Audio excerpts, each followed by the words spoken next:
நபித்தோழர் சல்மான் ஃபார்சி ரலியல்லாஹு அவர்களை பற்றிய ஒரு வரலாற்று குறிப்பு. இஸ்பஹான் அப்படிங்கிறது, இஸ்பஹான் வந்து ஈரான் நாட்டில் இருக்கக்கூடிய ஒரு மாநிலம். அங்க ஜையான் அப்படிங்கிற ஒரு கிராமம். அங்க வாழ்ந்தவர் தெஹ்கான் அப்படிங்கிறவர். தெஹ்கான் சொன்னா நம்ம இங்க மேயர் சொல்றோம்ல, அது மாதிரி நகரத்துடைய தலைவர். அவருடைய மகன் தான் சல்மான். இந்த பாரசீகர்கள் வந்து நெருப்ப கடவுளா வணங்கக்கூடியவங்க. அதனால இவருக்கு அப்பா கொடுத்திருந்த வேலை என்னன்னு சொன்னா, அந்த வீட்டுல எந்நேரம் நெருப்பு எரிஞ்சிக்கிட்டே இருக்கும். அதை பாதுகாக்கணும் அப்படிங்கிறது மட்டும்தான் அவருக்கு கொடுக்கப்பட்டிருந்த ஒரு வேலை. ஸோ அதை அவர் ரெகுலரா செஞ்சிட்டு இருந்தாரு. ஒரு நாள் தோட்டம்லாம் இருக்கு அவருக்கு. அதனால அவரு அப்பா போய் பார்த்துட்டு வந்துடுவாரு. இப்போ ஒரு நாள், குறிப்பிட்ட நாள்ல அவருக்கு வந்து கொஞ்சம் எனக்கு வேலை இருக்கு, நீ போய் அந்த தோட்ட வேலையை முடிச்சிட்டு வா, ஆனா சீக்கிரம் வந்துரு அப்படின்னு சொல்லி அனுப்புறாரு. சரின்னு இவர் வெளியில போறாரு. போனப்போ அவர் இதுக்கு முன்னாடி வெளியில எங்கேயும் வெளி உலகத்தை அதிகமா பார்த்தது இல்ல. அப்போ ஒரு கட்டடத்தை பாக்குறாரு. அது வந்து வித்தியாசமா இருக்குது. அதுக்குள்ள போறாரு. அது வந்து ஒரு கிறிஸ்தவ தேவாலயம். அங்க வந்து அவரு இதுக்கு முன்னாடி இந்த மாதிரி ஒரு மதம் இருக்கு, ஆலயம் இருக்குங்கிறதெல்லாம் தெரியாது. அங்க உள்ள போய் பார்த்தா அங்க இருக்கக்கூடிய வணக்க வழிபாடுகள் இதெல்லாம் கொஞ்சம் வித்தியாசமா இருக்கு. இப்ப இவங்கள்ட்ட இருக்கிறது ஒரே வழிபாடு, அந்த நெருப்ப வணங்குறது மட்டும்தான். இந்த மதம் எங்க இருந்து வந்துச்சு அப்படின்னு விசாரிக்கிறாரு. ஷாம்ல இருந்து வந்துச்சு அப்படின்னு சொல்றாங்க. அதாவது இன்றைய சிரியா. சரி, இப்ப இவருக்கு வந்து வந்த காரியம்லாம் மறந்து போச்சு. ஃபுல்லா அங்கேயே உட்கார்ந்துட்டாரு. முழுக்க அங்கேயே இருந்துட்டு சாயந்தரமா அந்த நிகழ்ச்சியெல்லாம் முடிஞ்ச பிறகு வீட்டுக்கு வர்றாரு. இதுக்கிடையில பையனை காணான்னு சொல்லி தேடி அங்க இங்க அலைஞ்சி ஆளை விட்டு தேடி அவ்வளவு கஷ்டத்துல இருக்காரு அப்பா. இவர் வந்துட்ட உடனே எனக்கு சந்தோஷமாயிடுச்சு. அப்பா நல்ல வேலை வந்தியா, எங்கடா போனேன், எவ்வளவு நேரம் ஆச்சு, நான் காணாம தேடினேன் அப்படின்னு சொல்றாரு. சொல்லும்போது இவர் சொல்றாரு, இந்த இந்த இடத்துக்கு போயிருந்தேன், அந்த இது கட்டடத்துக்கு போயிருந்தேன். அது வந்து ஒரு கிறிஸ்தவ தேவாலயம். அவங்க மதம் வந்து நம்மளை விட நல்லதா தெரியல அப்படிங்கிறார். அப்படி சொன்ன உடனே ஆகா, இவன் வந்து அந்த பக்கம் போயிடுவான் போல இருக்கு அப்படிங்கிற பயத்துல இவர் என்ன செய்யறாரு, அவருக்கு சங்கிலி போட்டு கட்டி வச்சிடறாரு வீட்டுக்குள்ள. அதுக்கு முன்னாடி வரையும் ரொம்ப செல்லமாக வளர்க்கப்பட்ட அந்த மகன் இப்ப வந்து இந்த மாதிரி வேற எதுக்கு போயிடுவாருங்கிற ஒரு பயம் ஏற்படும் போது அவங்க என்ன செய்யறாங்க, அவரை வந்து கட்டி வச்சிடறாங்க. அப்ப இதுக்கப்புறம் வந்து சொல்லி வைக்கிறாரு. இந்த ஆளுங்க மூலமா சொல்லி அனுப்புறாரு. அந்த மக்கள்கிட்ட, அந்த கிறிஸ்துவ மக்கள்கிட்ட தகவல் அனுப்புறாரு. யாராவது சிரியால இருந்து வந்தா எனக்கு சொல்லி அனுப்புங்க, நான் வந்து அங்க போகணும் அப்படின்னு சொல்லி விட்டுறாரு. கொஞ்ச நாளைக்கு பிறகு சிரியாவில இருந்து ஒரு வியாபார குழு வந்திருக்குதுன்னு கேள்விப்பட்டு அதை வந்து இவருக்கு தகவல் சொல்றாங்க.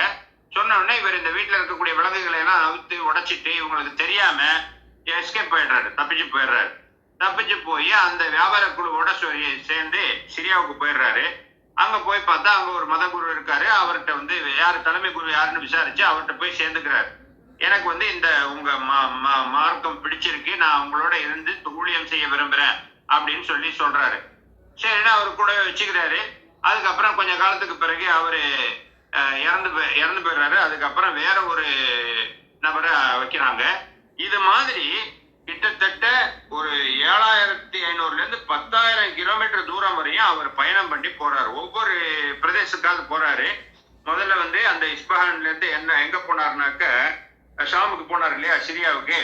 அங்கிருந்து மோசூல்ங்கிற இடத்துக்கு போனாரு. அந்த இறந்து போகும்போது அந்த பெரும்பாலும் வயசானவங்க தானே மதகுருவா இருப்பாங்க. அவங்க இறந்து போகும்போது நான் எங்க போகணும்னு கேட்கிறாரு. கேட்கும்போது அவர் ஒரு வழிகாட்டியை சொல்லிட்டு போறாரு. இந்த இடத்துக்கு போனீங்கன்னா அங்க ஒரு மதகுரு இருக்காருன்னு சொல்லி அங்கிருந்து மோசூல் போறாரு. அது கிட்டத்தட்ட 700 கிலோமீட்டர் தூரம். அதுக்கப்புறம் நுசைபின் போறாரு. அங்கிருந்து 200 கிலோமீட்டர் தூரம். அங்கிருந்து ரோம் போறாரு. ரோம்ல இருக்கக்கூடிய அமூரியாங்கிற பகுதிக்கு போறாரு. அது பாத்தீங்கன்னா கிட்டத்தட்ட 5000 கிலோமீட்டர் தூரம் இருக்கு. எல்லாம் முடிச்சு கடைசியில அந்த அமூரியால இருக்கக்கூடிய அந்த மதகுரு இறந்து போகும்போது சொல்றாரு, இதுக்கு பிறகு வேற யாரும் எனக்கு தெரிஞ்சு இல்ல, ஆனா நீ என்ன செய்ய, அரபு நாட்டுல வந்து இப்ராஹிமுடைய வழித்தோன்றல், ஆபிரகாம் இல்லையா, இப்ராஹிம் அலைஹிஸ்ஸலாம் வந்து ஆபிரகாம் சொல்லுவாங்க இல்லையா, அந்த ஆபிரகாமுடைய வழித்தோன்றல் இருந்து ஒரு தூதர் வர்றாருன்னு நான் கேள்விப்பட்டிருக்கேன். அவர் வந்து 2 மலைகளுக்கு இடையில பேரிச்சை மரங்கள் இருக்கும், அந்த பகுதியில வர்றாருன்னு சொல்லுவாங்க. அதனால நீ அங்க போய் பார்த்துரு, அவரை கண்டுபிடிச்சிட்டீங்கன்னா உன்னுடைய தேடல் முடிவடையும் அப்படிங்கிற மாதிரி சொல்றாரு. சரின்னா அவர் வந்து இந்த மாதிரி ஒவ்வொரு இடமா போறாரு. அந்த இந்த இடத்துல இருந்து வேற இடத்துக்கு போறது, அங்கிருந்து இன்னொரு இடத்துக்கு போறது, இப்படி போய் கடைசியாக இதுக்கு வந்து சேர்ந்துட்டார். அந்த அதாவது அரபு நாட்டுக்கு வந்து சேர்ந்துட்டார். அந்த அரபு நாட்டுல அந்த கடைசியா கூட்டு போனவங்க அவரை வந்து ஒரு யூதர்கிட்ட அடிமையா வித்துட்டாங்க. அவரு வச்சுக்கிட்டு இருக்காரு, அவர் வேலை வாங்கிட்டு இருக்காரு. அப்ப அவருடைய உறவினர் ஒருத்தர் வர்றாரு அங்க பாக்குறதுக்காக. அவர் வந்து பேசியெல்லாம் முடிச்சிட்டு போகும்போது அவரை வந்து கூட்டு போயிடுறாரு. அவரை வந்து விலைக்கு வாங்கிட்டு போயிடுறாரு. அன்னைக்கு வந்து மக்களை அடிமைகளாக விற்பது வந்து சர்வசாதாரணம். எப்படி பொருள்களை விலை கொடுத்து வாங்குறோமோ அது மாதிரி நடந்துட்டு இருக்கும். அது மாதிரி இவர் வந்து கடைசியா கூட்டிட்டு போயிடுறாரு. அவர் போய் சேர்ந்த இடம் தான், கடைசியா போய் சேர்ந்த இடம் தான் மதினா. அப்ப மதினாவுக்கு போனோம்னா அன்னைக்கு பேர் அது வந்து எத்திரிப்புன்னு பேரு. இப்ப வந்து மதினான் இருக்கு இல்லையா, அன்னைக்கு பழைய பேர் வந்து எத்திரிப்பு. எத்திரிப்புக்கு போய் சேர்ந்துறாரு. சேர்ந்த உடனே பார்த்தா இவர் எதிர்பார்த்த அந்த இடம் அதுதாங்கிறது புரியுது. 2 மலைகளுக்கு இடையில பேரிச்ச மரங்கள் இருக்கும்னு சொல்லியிருந்தாரு இல்லையா, அது வந்து அங்கதான் அப்படிங்கறது அவருக்கு புரிஞ்சு போச்சு. அப்ப இனிமே நாம வந்து தேடி வந்த நபரை நம்ம இங்க கண்டுபிடிக்கணும் அப்படிங்கிற அடிப்படையில வாழ்ந்துட்டு இருக்காரு. அப்ப கடுமையாக வேலை வாங்குவாங்க. அடிமைகள் சொன்னா அவங்களுக்கு வந்து எந்த விதமான உரிமையும் கொடுக்க மாட்டாங்க. அவங்களுக்கு வந்து அவங்களால செய்ய முடியாத அளவுக்கு கஷ்டமான வேலைகளை கொடுப்பாங்க. அப்படி செஞ்சுக்கிட்டே இருக்கும்போது ஒரு நாள் வந்து மரத்து மேல, பேரிச்ச மரத்து மேல அவர் வந்து அந்த சரி பண்றது, அந்த மாதிரி களை எடுக்கிற மாதிரி வேலைங்க செய்வாங்க இல்லையா, கிளீனிங், அது மாதிரி செஞ்சிட்டு இருக்காரு. அப்ப அவருடைய ஓனர் வந்து கீழே உட்கார்ந்துருக்காரு. அப்ப அவருடைய சொந்தக்காரன் ஒருத்தன் அங்கே தலை தெறிக்க ஓடி வர்றான். வந்துட்டு சொல்றான், இந்த அல்லாஹ் வந்து பனு கைனுகா கோத்திரத்தை வந்து அழிப்பானாக அப்படின்னு சொல்றான். என்னப்பா என்ன விஷயம் கேட்கும்போது, மக்கால இருந்து யாரோ வந்திருக்காராம், தன்னை வந்து இறைத்துவர்னு சொல்லிக்கிறாராம், கூபாவில தங்கி இருக்காராம். நபிசுல்லாஹு அவர்கள் முதல்ல தங்கி இருந்தது கூபாவில தான் இருந்தாங்க. அங்கதான் முதல் பள்ளிவாசல் கட்டப்பட்டது.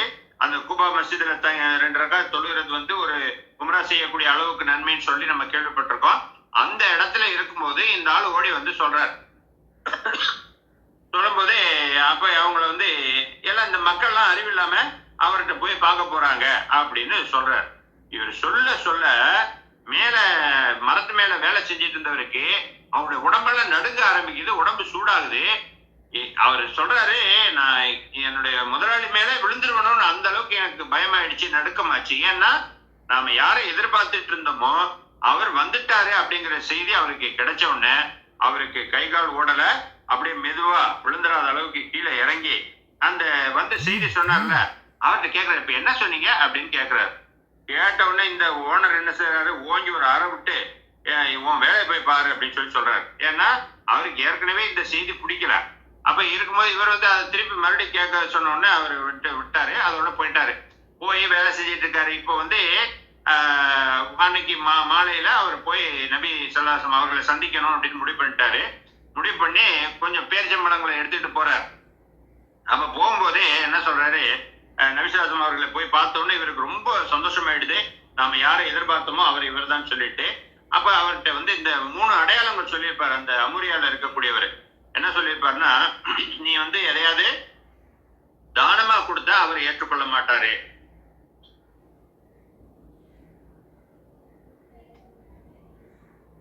அந்த ஊருடைய அடையாளத்தை சொன்னப்போ 2 மலைகளுக்கு இடையில பேரிச்சம்பழம் சொன்னார் இல்லையா, அப்ப அவரை அடையாளம் பண்றதுக்கு 3 விஷயம் சொல்லியிருப்பாரு. ஒண்ணு வந்து நீ ஏதாவது தானமா கொடுத்தா அவர் ஏத்துக்க மாட்டாரு, அன்பளிப்பா கொடுத்தா ஏத்துக்குவாரு.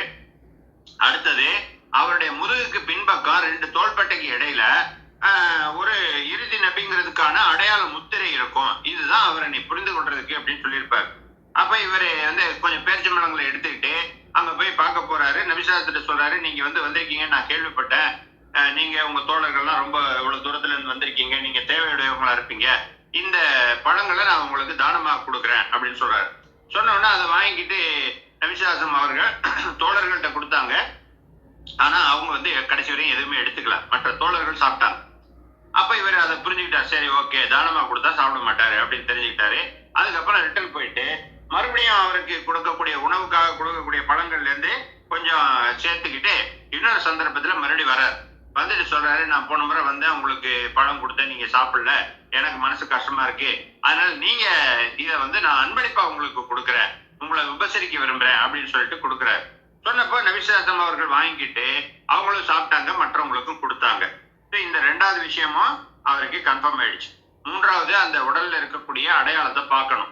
இது என்ன செய்யலாம்னா, ஒரு சந்தர்ப்பத்துல ஒரு நபித்தோழர் இறந்துடுறாரு, மூத்தாடுறாரு. அவரை அடக்கம் பண்றதுக்காக மஸ்ஜித் நபவிக்கு எல்லாரும் வர்றாங்க, நபிசாசனமும் வர்றாங்க. அப்போ வந்து சிம்பிளா ஒரு கீழே ஒரு உடையும் மேல ஒரு துண்டு மாரி ஒண்ணு போட்டுக்கிட்டு வர்றாங்க. வந்திருக்கும் போது ஒரு இடத்துல உட்கார்ந்துருக்காங்க. அப்ப வந்து இவர் பின்பக்கமா போய் தேடுறார். அந்த சொன்ன அடையாளம் தெரியுதா? ஏன்னா லேசான மேலால துண்டு மாரி தானே போட்டிருக்காரு. அவர் சொன்ன அடையாளம் தெரியுதா அப்படின்னு சொல்லி பார்க்க போறாரு. அப்ப நபிசுல்லாசம் வந்து அவர் எதை தேடுறாருன்னு ஓரளவுக்கு புரிஞ்சுக்கிட்டு அவருடைய மேல் உடையை கொஞ்சம் ரிலாக்ஸ் பண்ணும்போது அந்த அடையாளம் தெரிஞ்சது. தெரிஞ்ச உடனே அவர் முன்பக்கமா ஓடி வந்து நபிசுல்லாசம் அவர்கள்ட்ட விழுந்து அப்படியே அழுகிறார். ஏன்னா நான் எவ்வளவு காலமா இவ்வளவு தேடி உங்களை வந்து கண்டுபிடிச்சிருக்கேன். அவருடைய பயணத்தை பூரா சொல்றார். சொன்ன உடனே நபிசுல்லாசம் என்ன செய்யறாங்க, மற்ற தோழர்களை எல்லாம் மீண்டும் ஒரு இடத்துல எல்லாரையும் ஒன்று கூட்டி அவங்க முன்னாடி இதை சொல்லுங்கன்னு சொல்றாங்க. ஏன்னா அவர் எவ்வளவு சிரமப்பட்டு எவ்வளவு இதுக்கு பிறகு கஷ்டத்துக்கு பிறகு வந்திருக்காரு அப்படின்னு சொல்லி அவரு எல்லாரும் தெரிஞ்சுக்கிறதுக்காக சொல்லிட்டு அதுக்கப்புறம் இது பண்றாங்க. அதுக்கப்புறம் நபி ஸல்லல்லாஹு அவர்கள்ட்ட இவர் வந்து களிமா சொல்லி இஸ்லாம் ஏற்றுக்கொள்றாரு. அப்ப இவரு நபிசுல்லாசம் சொல்றாங்க, நீ வந்து அடிமையா இருக்கிறிய, உன்னால வந்து எல்லா வேலைகள்லயும் நம்ம மார்க்க விஷயங்கள்ல கலந்துக்க முடியாது, அதனால நீ விடுதலை ஆகணுமே அப்படின்னு சொல்றாரு. அப்ப இவருக்கு விடுதலை ஆகணும்னா அந்த காலத்துல ஒண்ணு வந்து எஜமானா பார்த்து விட்டா தான் உண்டு, இல்லைன்னா அவன் வந்து பிணைத்தொகை மாதிரி கேட்பான் அந்த ரிலீவ் விடுறதுக்காக. அது வந்து என்ன செய்யலாம் அப்படின்னு சொல்லி இவர் போய் பேசுறாரு. அந்த முதலாளிகிட்ட போய் சொல்றாரு, நான் வந்து விடுதலை ஆக விரும்புறேன் அப்படின்னு சொல்லும் போது இவரை வந்து விடுவிக்கிறதுக்கு அவனுக்கு மனசு இல்லை. நல்லா வேலை செய்யக்கூடிய ஆளுங்களை விட மாட்டாங்க இல்லையா, அது மாதிரி மனசு இல்லை. அப்போ இவர் என்ன சொல்றாரு, அவரால் என்ன முடியாதோ அந்த அளவுக்கு ஒரு பெரிய தொகையை சொல்றாரு. 300 பேரிச்சம்பழங்களை மரங்களை கொடுக்கணும். 300 பேரிச்சம்பழங்கள் நீ நட்டு வைக்கணும். ஒரு 40 ஊக்கியா தங்கம் கொடுக்கணும். இது ரெண்டும் கொடுத்தீங்கன்னா உன்னை வந்து விடுதலை பண்ணிடலாம் அப்படின்னு சொல்றாங்க.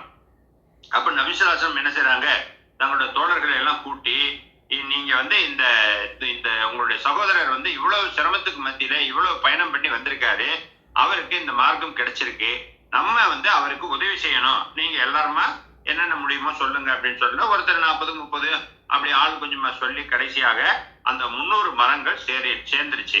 இப்ப நபிசுல்லாசம் சொன்னாங்க, நீ போய் 300 குழிகளை தோண்டி வச்சுட்டு என்கிட்ட வந்து சொல்லு, நான் என்னுடைய கரங்களாலே நடுறேன் அப்படின்னு சொன்னாங்க.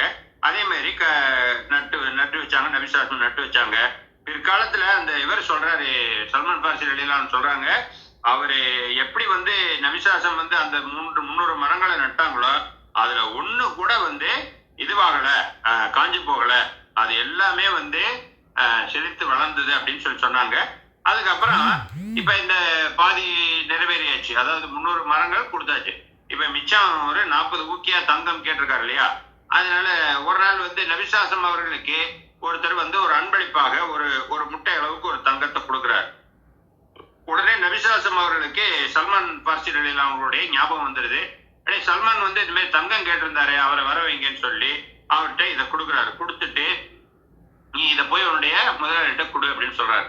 அப்ப அவர் என்ன சொல்றாரு, இது அவன் வந்து கேட்டது 40 ஊக்கியா கேட்டாரு, இது பார்த்தா அந்த அளவுக்கு தெரியலையே அப்படின்னு அவர்கிட்ட சொல்றாரு. உடனே அவர் சொல்றாங்க, நபிசுல்லாசம் சொல்றாங்க, நீ இதை எடுத்துட்டு போய் கொடு, அல்லாஹ் வந்து அதை போதுமாக்கி வைப்பான் அப்படின்னு சொல்லி அனுப்புறாங்க. அதுக்கப்புறம் அவர் போறாரு. போய் முதலாளிகிட்ட கொடுக்குறாரு. முதலாளி வந்து உடனே வெயிட் போட்டு பாக்குறாரு. பார்த்தா கரெக்டா அது 40 ஊக்கியா இருந்தது. உடனடியா அவர் வந்து விடுதலை கொடுத்துட்றாங்க. அதுக்கப்புறம் அவர் வந்து இவ்வளவு அலைச்சல் இவ்வளவு சத்தியத்தை தேடிய அந்த பயணத்துக்கு பிறகு அவர் வந்து கடைசியாக ஒரு நல்ல முறையா இஸ்லாத்துக்கு வந்து இஸ்லாமிய கல்வியை கற்றுக்கொண்டார்.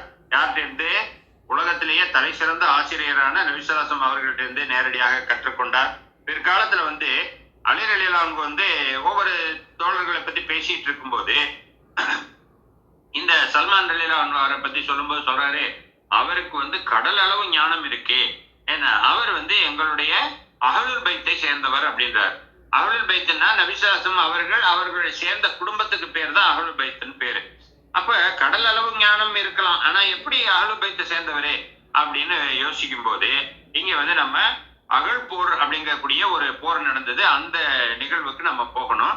அதாவது நபிசுல்லாசம் வந்து பல போர்களை சந்திக்க வேண்டி வந்தது. அதுல ஒரு போர் பேரு வந்து அகழ் போர்.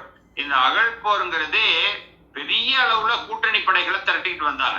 ஏன்னா அதுல வந்து நம்ம மதினாவுடைய இதற்கு மேல அங்க இருக்கக்கூடிய மக்கள் தொகைக்கு மேல பெரிய அளவுக்கு கூட்டணி படை சேர்ந்து வருது. இப்ப நாம நேரடியாக எதிர்த்து நின்று போரிட முடியாது, அப்ப என்ன செய்யலாம் அப்படின்னு யோசிக்கும் போது மக்களுடைய 3 பகுதி வந்து ஏற்கனவே பாதுகாப்பா இருக்கு. ஒரு பகுதி வடக்கு பக்கம் மட்டும்தான் ஓப்பனா இருக்கு. அது வழியா தான் எதிரிகள் வர முடியும். அந்த வழிய நம்ம என்ன செய்யலாம், பெரிய பள்ளம் தோண்டி அங்க வந்து ஒரு பாதுகாப்பை ஏற்படுத்தலாம்னு சொல்றாங்க. இது வந்து அரபு நாட்டுல ஏற்கனவே இருக்கக்கூடிய பழக்கம் இல்லை, பாரசீகத்திலே இருக்கு. இப்ப நம்ம நாட்டுல கூட நீங்க இந்த இதுகள்ல பார்த்திருப்பீங்க, கோட்டைகள் இருக்கு இல்லையா, வேலூர் கோட்டை இருக்கு, நம்ம இங்க சென்ட் ஜார்ஜ் கோட்டை இருக்குல்ல, அங்க முன்பக்கம் பாத்தீங்கன்னா பெரிய அகழ் தோண்டி இருக்கும். அது வந்து அந்த காலத்துல பழக்கம், எதிரிகள் வராம இருக்கிறதுக்காக பெரிய அகழ் தோண்டிட்டு அதுல தண்ணியை விட்டு வைப்பாங்க. அதை தாண்டி எதிரிகள் வர முடியாது. ஸோ இது போன்ற ஒரு இதை வந்து ஐடியாவை வந்து இவர் சல்மான் ரலியல்லாஹு கொடுத்தாங்க. அதை நபிசாசம் அவர்கள் ஏற்றுக்கொண்டு அப்ப எல்லாருமே சேர்ந்து கிட்டத்தட்ட 3000 தோழர்கள் அந்த குழி பள்ளம் நோண்டக்கூடிய ஒரு பகுதியில வேலை செஞ்சாங்க. 10 பேர் கொண்ட குழு, ஒவ்வொரு குழுவும் வந்து 40 கஜம் அளவு தோண்டணும் அப்படின்னு சொல்லி இது பண்ணாங்க. இப்போ முஹாஜிர்கள் அன்சார்கள் 2 பேர் இருக்காங்க இல்லையா, ஹிஜ்ரத் செய்து வந்தவர்கள், நபி ஸல்லல்லாஹு அவர்களோட சேர்ந்து ஹிஜ்ரத் செய்து மக்காவிலிருந்து வந்தவர்கள்லாம் முஹாஜிர்கள், ஹிஜ்ரத் செய்து வந்தவர்கள். அதே மாதிரி மதீனால இருக்கக்கூடியவர்கள் அன்சார்கள், அந்த இவர்களுக்கு உதவி செய்தவர்கள். இந்த 2 குழு என்ன சொல்லுது, சல்மான் எங்க கூட இருக்கணுங்குது. என்ன, நம்ம எப்போதுமே ஒரு நல்ல ஐடியா யாராவது சொன்னாங்கன்னா அவர் எங்களோட வேணும்னு கேட்போம் இல்லையா, அது மாதிரி முஹாஜிர்களும் கேட்கறாங்க, அன்சாரிகளும் கேட்கறாங்க, சல்மான் வந்து எங்களோட இருக்கணும்னு சொல்லி. அப்ப நபிசாசம் அவர்கள் ஒரு அழகான தீர்வை சொன்னாங்க. சல்மான் வந்து முகம்மதின் குடும்பத்தை சேர்ந்தவர், அப்ப யாரும் அவரை கேட்க மாட்டாங்க. அப்போ என்னோட இருப்பாரு, அவரு முகமதின் குடும்பத்தை சேர்ந்தவர் உடனே அவரோட இருக்க வச்சாங்க. இந்த விஷயத்தை தான் அலி ரலியல்லாஹு அவர்கள் பிற்காலத்துல ஞாபகப்படுத்தி அவர் எங்க அஹ்லுல் பைத்தை சேர்ந்தவர் அப்படிங்கிற வார்த்தையை பயன்படுத்தினாங்க அப்படிங்கறத நம்ம பார்க்கிறோம். அதே மாதிரி அதுக்கு அடுத்ததாக சூரா ஜும்மான்னு சொல்லி 62வது அத்தியாயம், அதனுடைய 2, 3 வசனங்கள். இதுல வந்து அதுல 3வது வசனத்துல வரும், இவர்களுடன் இந்த நபி யாருக்காக அனுப்பப்பட்டிருக்காரு அப்படின்னு சொன்னா, இவர்களுடன் வந்து சேராத, இதுக்கு பிறகு பிற்காலத்துல வரக்கூடிய மக்களுக்கும் இவர் வந்து அல்லாஹ் தூதரா அனுப்பி வச்சிருக்கான் அப்படின்னு சொல்ற அந்த வசனம் வரும். அப்ப இந்த வசனத்தை பத்தி சொல்லிட்டு இருக்கும்போது நபிசாசன் சொல்லும் போது அபூ ஹுரைரா ரலியல்லாஹு அவர்களும் சல்மான் ஃபார்சி ரலியல்லாஹு அவர்களும் கூட இருந்தாங்க. அப்ப அவங்க கேட்டாங்க, அபூ ஹுரைரா ரலியல்லாஹு கேட்கிறாரு, இவங்களோட சேராதவர்கள் அப்படின்னா அது யார சொல்றான் அல்லாஹ்? ஏன்னா இப்ப இருக்கிறவங்களை பத்தி எங்களுக்கு தெரியும், இவங்களோட சேராதவர்களுக்காக அப்படின்னு சொல்றானே அல்லாஹ், அது யார சொல்றான் அப்படின்னு கேட்கிறாங்க.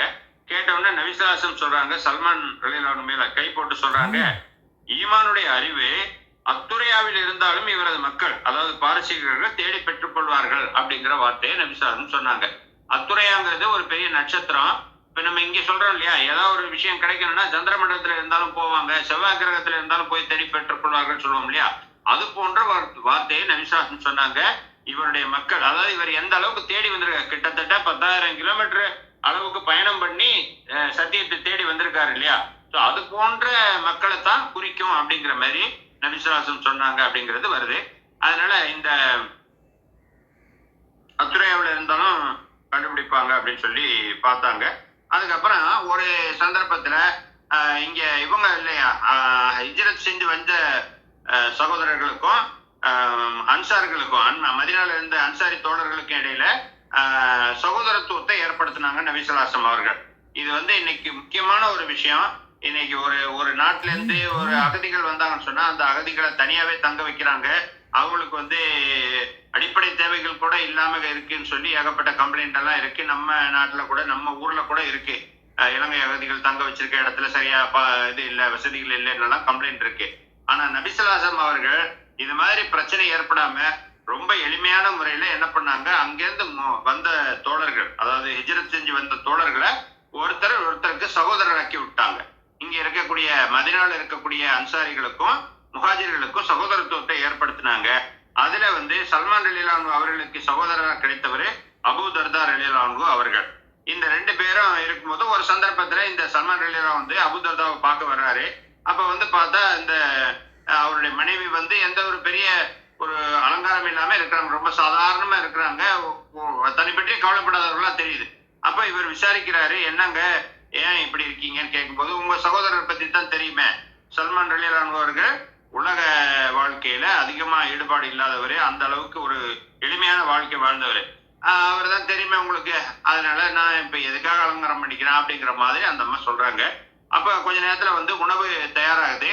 உணவு தயாரான பிறகு நபிசாசம் சல்மான் ரலியல்லாஹு அன்ஹு அவர்களுக்கு அவர் வந்து பரிமாறுறாரு. யார்? அபூதர்தா பரிமாறிட்டு அவர் சாப்பிடாம உட்காந்துக்கிறார். என்னங்க நீங்க சாப்பிடலையான்னு கேட்கும்போது, இல்ல நான் நோன்பு இருக்கிறேன் அப்படின்றார். நோன்பு வந்து அவர் அடிக்கடி நோன்பு வைக்கக்கூடிய பழக்கம் எனக்கு. அப்ப நோன்பு வந்து அது வந்து கட்டாயமான நோன்பு இல்ல, பரலான நோன்பு இல்ல, ஒரு நஃபிலான நோன்பு தான். அப்ப இவர் சொல்றாரு, இல்ல நீங்க சாப்பிடாத வரை நான் சாப்பிட மாட்டேன்றார். அப்ப வேற வழி இல்லாம அவர் வந்து அந்த நோன்பு முடித்து கொண்டு, ஏன்னா நஃபிலான நோன்பு பரலான நோன்புன்னா அப்படி எல்லாம் பண்ண முடியாது. நஃபிலான நோன்பு நான் வந்து உங்களுக்கு விருந்தா வந்திருக்கேன், நீ எனக்கு விருந்து படைக்கிற, ஆனா நீ என் கூட சாப்பிடலன்னா நான் சாப்பிட மாட்டேன்னு சொன்னோடனே அதுக்கப்புறம் அவர் வந்து தன்னுடைய நோன்பை முடித்து கொண்டு சாப்பிட்டார் அப்படிங்கிறத பார்க்கிறோம். அதுக்கப்புறம் இரவுல வந்து தூங்க போறாங்க. போய் கொஞ்ச நேரத்துக்குள்ள இவர் வந்து எந்திரிச்சுக்கிறார். யாரு? அந்த அபூதர்தா ரலியல்லாஹு அன்ஹு படுத்து கொஞ்ச நேரத்துல எந்திரிக்கிறார். இவர் கேட்கிறார், என்ன விஷயம் கேட்கிறார். இல்ல நான் தொழுவ போறேன் அப்படின்றாரு. இல்ல படுங்க அப்படின்னு சொல்லிட்டாரு. படுங்கன்னு சொல்லிட்ட பிறகு மறுபடியும் என்ன செய்யறாரு, திருப்பி கொஞ்ச நேரத்துல மறுபடியும் எந்திரிக்கிறார். எந்திரிச்ச உடனே அப்பவும் படுங்கன்னு சொல்லிடுறாரு. சொன்ன பிறகு உண்மை அப்புறம் கடைசியா கொஞ்ச நேரம் கழிச்சு அந்த உண்மையிலே அந்த தஹஜ்ஜுடைய நேரம் வருது இல்லையா, அந்த நேரம் வந்தது. இரவுடைய பின்பகுதி கடைசி நேரம், சுபு தொழுகைக்கு கொஞ்சம் முன்னாடி, இரவுடைய 2/3 பகுதி கழிஞ்ச பிறகு அந்த தஹஜ்ஜுடைய நேரம், அந்த நேரம் வந்த உடனே இவரே எழுப்புறாரு. யாரு? சல்மான் ரலியல்லாஹு எழுப்புறாரு. எழுப்பி இங்க வாங்க தொழுக போனோம்னு சொல்லிட்டு அங்க தொழுதுட்டு அதுக்கப்புறம் இதெல்லாம் பண்றாங்க. இத வந்து பின்னாடி நபிசல்லாசம் அவர்களை சந்தித்து இந்த விவரங்களை எல்லாம் சொல்றாரு. யாரு? இவரு அபூதர்தா சொல்றாரு, இந்த மாதிரி நான் எந்திரிச்சு தொழுக போனேன், இவர் வந்து தடுத்துட்டாரு, அதே மாதிரி நான் நோம்பு வச்சிருந்தேன், என்னை முறுக்கி வச்சுட்டாரு, இதெல்லாம் சொல்லும் போது அப்ப நபிசல்லாசம் வந்து சொன்னாங்க, அவர் கரெக்டா தான் செஞ்சாருன்னு சொன்னாங்க. அப்ப உன்னுடைய இறைவனுக்கும் உன் மீது உரிமை இருக்கிறது, உன்னுடைய ஆன்மாவுக்கும் உன் மீது உரிமை இருக்கிறது, உன்னுடைய குடும்பத்தாருக்கும் உன் மீது உரிமை இருக்கிறது. எனவே அவரவர் உரிமையை முறைப்படி நிறைவேற்றுங்கள் அப்படின்னு சொல்றாங்க. அதாவது நான் தொழுகிறேன் அப்படின்னு சொல்லிட்டு எந்நேரமும் வந்து இரவுல வந்து உங்களுடைய மனைவி மக்களுக்கு கொடுக்கக்கூடிய நேரத்தை கொடுக்காம இருக்காதீங்க. அதே போல நான் நோன்பு வைக்கிறேன்னு சொல்லிட்டு அதிகமாக நோன்பு வச்சு உங்களுடைய உடம்பை வீணாக்கி கொள்ளாதீங்க. அது இன்னொரு அதிசயம் இருக்கு இல்லையா. அப்ப வந்து ஒருத்தர் கேட்டப்போ ஒரு மாசத்துக்கு 3 நோன்பு வைக்க சொன்னாங்க. அதுக்கப்புறம் இல்ல ரொம்ப அதிகமா வேணும்னு கேட்டவரு அவருக்கு வந்து ஒரு நாள் விட்டு ஒரு நாள் நோன்பு வைங்கன்னு சொன்னாரு. ஆக இந்த மாதிரி செஞ்சதெல்லாமே நபிசல்லாசனுடைய வாழ்க்கையில அவங்க சொன்ன அறிவுரைகள், அதன்படிதான் இவர் வந்து செஞ்சாரு. அப்ப அவர் உண்மையை சொன்னார் அப்படிங்கிற மாதிரி நபிசல்லாசன் சொன்னாங்க அப்படிங்கறத நம்ம பார்க்கிறோம். அப்படிப்பட்ட ஒரு வாழ்க்கையை வாழ்ந்த சல்மான் ரலியல்லாஹு அன்ஹு வந்து அவர் பிற்காலத்துல உமர் ரலியல்லாஹு அன்ஹு காலத்துல அவருக்கு வந்து ஆட்சி பொறுப்புகள் கொடுக்கப்பட்டது. அதுக்கப்புறம் அவருடைய கடைசி காலத்துல வந்து அவருடைய வீட்டினுடைய 4 கதவுகள் இருந்தன. அந்த 4ஐயும் திறந்து வைக்க சொன்னாரு. என்ன சொன்னாருன்னா, நான் இன்னைக்கு வந்து சில விருந்தினர்களை எதிர்பார்க்கிறேன், அவங்க எந்த வழியாக வருவாங்கன்னு எனக்கு தெரியாது, அதனால 4 கதவுகளையும் திறந்து வைங்கன்னு சொன்னாங்க. அப்போ வந்து அவர் பார்க்க வந்த தோழர்கள் பார்த்துட்டு இவர் வந்து ரொம்ப அழுதாரு. அப்போ வந்து நான் மரணத்துக்காக அழுகல, ஆனா நபிசல்லாசம் சொன்னாங்க ஒரு பயணியை போல இருங்க அப்படின்னு சொன்னாங்க, ஆனா நான் அந்த வார்த்தையை காப்பாத்தினேன்னு தெரியல அப்படின்னு சொல்லி அதுக்காக அழுகிறேன்னு சொன்னாங்க. ஆனா உண்மையிலே அவர்கிட்ட இருந்ததெல்லாம் பெருசா ஒண்ணும் இல்லை, ஒரு சமையல் பாத்திரம், ஒரு தண்ணி பாத்திரம், இந்த மாதிரி ரொம்ப குறைவான பொருட்கள் தான் இருந்தது. இதையும் தாண்டி நம்ம வந்து நபிகிட்ட கொடுத்த வாக்குறுதியை காப்பாற்ற தவறிட்டோமோ அப்படின்னு நினைச்சு அழுகிறேன் அப்படின்னு சொன்னாரு. அதுக்கப்புறம் தன்னுடைய இருந்த அந்த கஸ்தூரியை வந்து தண்ணியில கலந்து உடம்புடைய அந்த இந்த கட்டளுடைய எல்லா பகுதிகளையும் தடவி வைங்க, ஏன்னா அந்த வரக்கூடிய விருந்தினர்கள், அதாவது மௌத்து கொண்டு வரக்கூடிய மலக்குகளை வரவேற்கிறதுக்காக இதெல்லாம் செஞ்சாரு. அதே மாதிரி அந்த மனைவி வந்து அதெல்லாம் செஞ்சு வச்சுட்டு போயிட்டு திரும்பி வந்து பார்க்கும்போது அவர் வந்து தூங்குறது மாரி படுத்திருந்தாரு. அவருடைய உயிர் பிரிஞ்சிருந்தது. இன்னாலில்லாஹி வ இன்னா இலைஹி ராஜிஊன். இது வந்து நபி ஸல்லல்லாஹு அலைஹி வஸல்லம் தோழர்களுடைய வரலாற்றுல நாம தெரிந்து கொள்ள வேண்டிய முக்கியமான ஒரு அம்சம். சல்மான் ஃபார்சி ரலியல்லாஹு அன்ஹு அவர்கள் இது மாதிரி வாழ்ந்தாங்க. அதனால நம்முடைய வாழ்க்கையையும் நபித்தோழர்களை போல அவர்களுடைய வாழ்க்கையை போல அமைத்துக் கொள்வதற்கு நாம் இன்னும் முயற்சி செய்யணும். அல்லாஹ் தஆலா நம் அனைவருக்கும் கிருபை செய்வானாக. வாஹிர் தவானா அல்ஹம்துலில்லாஹி ரப்பில் ஆலமீன். அஸ்ஸலாமு அலைக்கும் வரஹ்மத்துல்லாஹி வபரகாத்துஹு.